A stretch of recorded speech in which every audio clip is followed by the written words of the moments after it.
Noong unang panahon ang mga ahas ay may malalakas at makukulay na pakpak at anim na paa. Ang kanilang balat ay napakakinis at masarap haplusin. Napakaamo nila at sila'y kaibigan ng lahat ng hayop. Napakalamyos ng kanilang tila musikang tinig na daig pa ang huni ng anumang ibon sa gubat. Ang mga ahas ang pinakapaboritong hayop ng diwata ng kagubatan. Napakamasunurin kasi nila at matapat. Tuwang-tuwa ang diwata sa magandang musika hatid ng mga ahas. Kinaiinggitan sila ng iba pang mga hayop dahil sa pagiging malapit ng diwata sa kanila.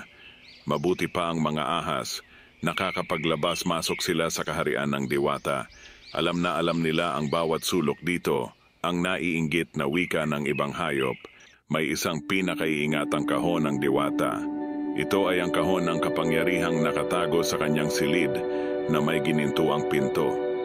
Nang minsang umalis ang diwata upang tingnan ang kalagayan ng kagubatan, ay binilinan niya ang mga ahas na pamahalaan ang kanyang kaharian. Maaari ninyong buksan ang lahat ng silid at magmasid sa loob ng mga ito, subalit huwag na huwag kayong papasok sa silid na may ginintuang pinto.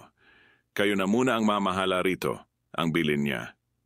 Nilibot ng mga ahas ang palasyo upang magmasid sa lahat ng mga nagtatrabaho rito. Nang matapat sila sa pintong ipinagbabawal, ay hindi nila napigilan ang napakalakas na tukso ng kinang nito. Ano kaya ang itinatago rito ng diwata?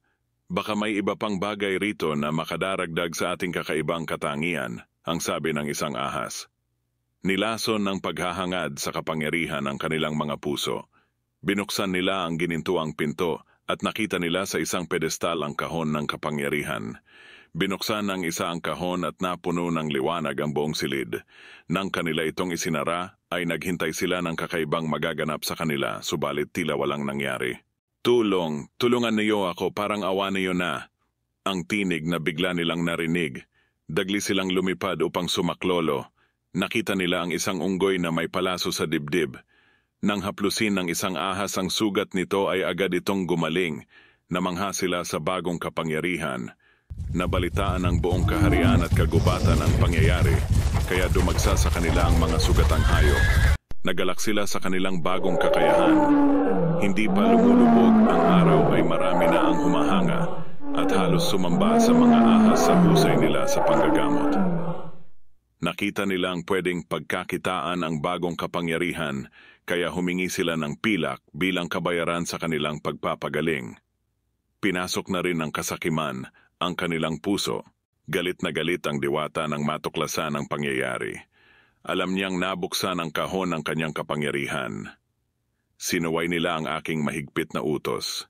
Mga lapastangan, hanapin at iharap sila sa akin sa lalong madaling panahon. Ang galit na utos ng diwata. Nalaman ng mga ahas ang utos ng diwata kaya nagtago sila agad.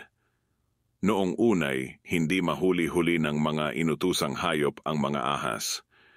Kapag nakaramdam kasi ang mga ito na dumarating ang mga darakip sa kanila'y mabilis silang tumatakbo o lumilipad papalayo. Dumating ang araw na sila'y nakatulog ng mahimbing dahil sa matinding pagod sa katatago.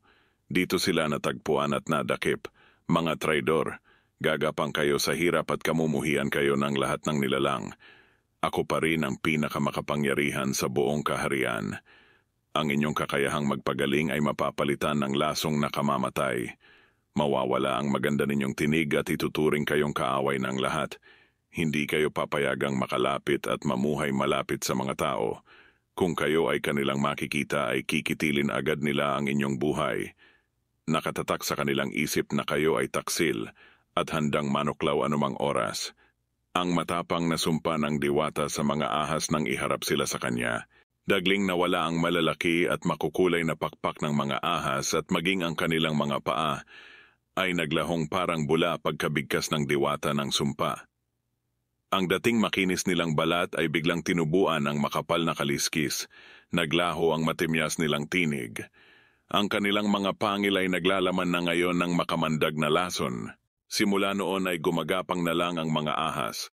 Dahil hindi na rin nila magamit ang kakayanan ng pagtatanggol, at sa hiyang dinulot ng pagkakaputol ng paa, sila ngayon ay naging mailap sa ibang mga hayop. Nagtatago sila at nag-aantay ng tamang pagkakataon upang umatake sa kanilang biktima.